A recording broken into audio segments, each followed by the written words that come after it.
नमस्कार मित्रों, the nationalist के इस ताज़ा एपिसोड में आपका स्वागत है। और आज हम बात करेंगे कुछ नई डेवलपमेंट्स हुई हैं उनके बारे में। ये नई डेवलपमेंट्स हुई हैं दिल्ली का जो शराब घोटाला है उसमें। और दिल्ली के मुख्यमंत्री अरविंद केजरीवाल, उनकी एनफोर्समेंट डायरेक्टरेट को जो कस्टडी दी गई थी उसको 4 दिन बढ़ा दिया गया है। अब 1 अप्रैल तक वह ईडी की कस्टडी में रहेंगे।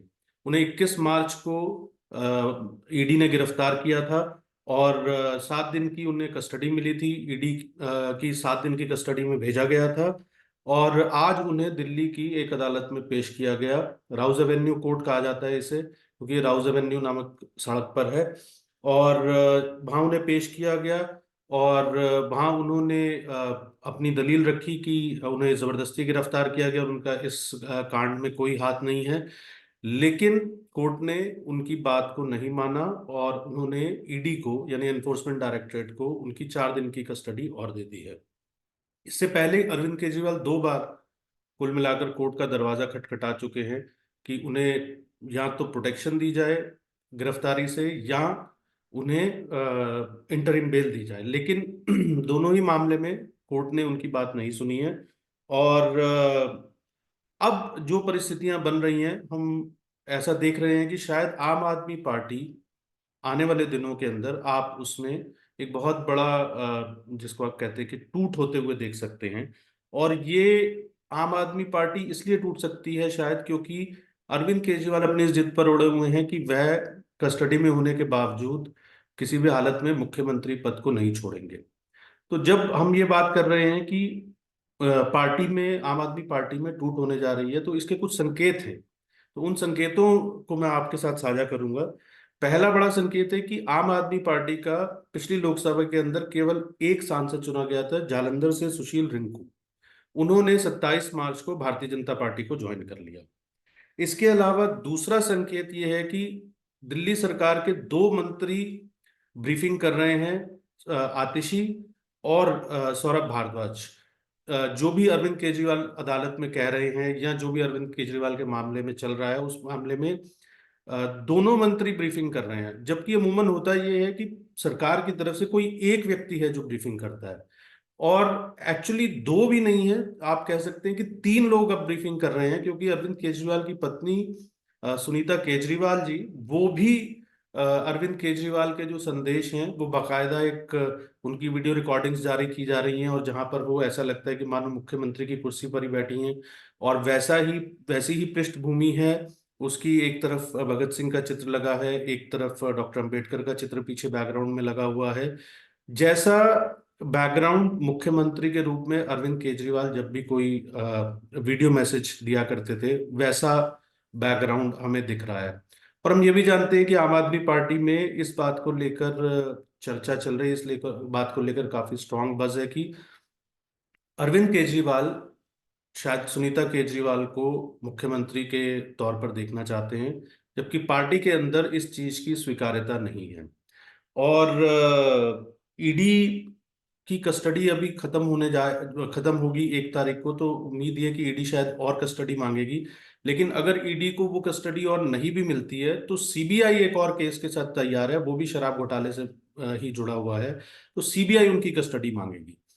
और ऐसा लगता है देखने में कि आने वाले समय में थोड़ा समय लगेगा अरविंद केजरीवाल को, और थोड़ा उनका भी लग रहा है कि शायद इतनी आसानी से कस्टडी से और बाद में शायद जुडिशियल रिमांड होगा तो जेल से इतनी आसानी से बाहर नहीं हो पाएंगे आ पाएंगे। अब अरविंद केजरीवाल इस बात पर अड़े हुए हैं कि वह जेल से ही सरकार चलाएंगे। अगर वह ऐसा करने का प्रयास करते हैं तो एक संवैधानिक संकट उभर सकता है, और उस संवैधानिक संकट के चलते दिल्ली में राष्ट्रपति शासन लग सकता है। दिल्ली में राष्ट्रपति शासन लगने का मतलब ये होगा कि आम आदमी पार्टी की सरकार बर्खास्त हो जाएगी। तो आम आदमी पार्टी के अंदर भी इस बात को लेकर संभवतः काफी बेचैनी है कि अरविंद केजरीवाल की जिद के कारण कहीं पार्टी के हाथ से दिल्ली की सत्ता निकल ना जाए। इसलिए इस बात की संभावना काफी प्रबल होती जा रही है कि आम आदमी पार्टी के अंदर इस मौजूदा संकट के दौरान एक बड़ी जिसको कह सकते हैं कि टूट हो सकती है। और मतभेद कैसे इस क्राइसिस को टैकल किया जाए इसको लेकर पार्टी में बने हुए हैं। हालांकि बाहरी तौर पर पार्टी एक यूनाइटेड फेस प्रेजेंट करने की कोशिश कर रही है, लेकिन जैसी जानकारियां आ रही हैं, ऐसा लगता है कि शायद ये जो यूनाइटेड फेस अभी रखा जा रहा है, लेकिन कुछ दिन तक अगर और अरविंद केजरीवाल कस्टडी में रहे या जेल में चले गए, तो ये यूनाइटेड फेस हो सकता है कि आपको अनयूनाइटेड होते हुए, या जिसको आप कह सकते हैं कि बिखरता हुआ आपको जो है वो दिखेगा।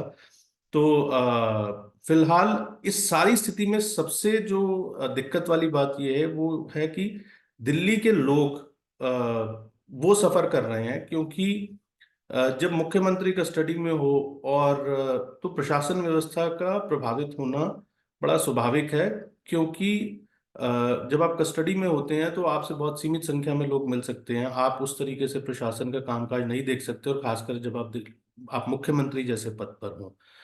तो फिलहाल 1 तारीख तक अरविंद केजरीवाल ईडी की कस्टडी में रहेंगे, और उसके बाद सीबीआई उनकी कस्टडी मांगेगी अगर ईडी में उनकी कस्टडी एक्सटेंड नहीं हुई। और अभी ऐसा लगता है कि अरविंद केजरीवाल मुख्यमंत्री पद से इस्तीफा देने के मूड में नहीं है। हालांकि चलते चलते आपको ये बता देते हैं कि इससे पहले का अगर हम इतिहास उठाकर देखें, तो चाहे वो लालू यादव थे, उमा भारती थी, जयललिता थी, हेमंत सोरेन थे, तो ऐसा नहीं है कि कोर्ट का फैसला आने के बाद ही इन लोगों ने रिजाइन किया। जब इनको कस्टडी में लिया गया पूछताछ के लिए, तो कन्विक्शन से पहले ही इन लोगों ने रिजाइन कर दिया। तो एक बड़ी परंपरा यहाँ पर रही है।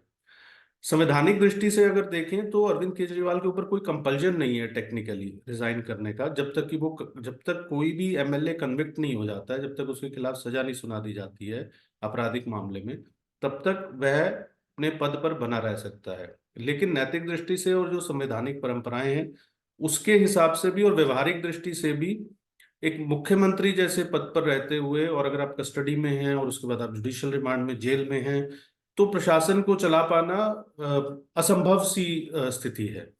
और लेकिन फिलहाल दिल्ली में अरविंद केजरीवाल मुख्यमंत्री के पद पर बने हुए हैं, ईडी की कस्टडी में हैं, और हम इन डेवलपमेंट्स पर नजर रखेंगे और देखेंगे कि आगे किस तरीके से पूरा का पूरा राजनीतिक चक्र घूमता है, किस तरीके से पूरी जिसको आप कह सकते हैं कि न्यायिक प्रक्रिया घूम चलती है, और अरविंद केजरीवाल को राहत मिलती है या नहीं मिलती है, या उन्हें यहाँ से जेल में जाना पड़ता है या सीबीआई की कस्टडी में जाना पड़ता है। तो इस बीच में आम आदमी पार्टी और भारतीय जनता पार्टी के बीच दिल्ली में सड़कों पर धरने प्रदर्शन और राजनीतिक जंग का दौर भी जारी है, और ये लगता है कि अभी थोड़ा और इंटेंसिफाई करेगा। तो आने वाले समय में जो भी अपडेट्स होंगे हम आपके साथ साझा करते रहेंगे। और अगर आपको वीडियो अच्छा लगा हो तो इसे लाइक करें, शेयर करें, और चैनल को सब्सक्राइब करें। बेल आइकन आप दबाएंगे तो नोटिफिकेशन आपको मिलता रहेगा जो भी नई वीडियो हम आप अपलोड करेंगे। और जल्दी मिलेंगे नए अपडेट के साथ, तब तक के लिए नमस्कार।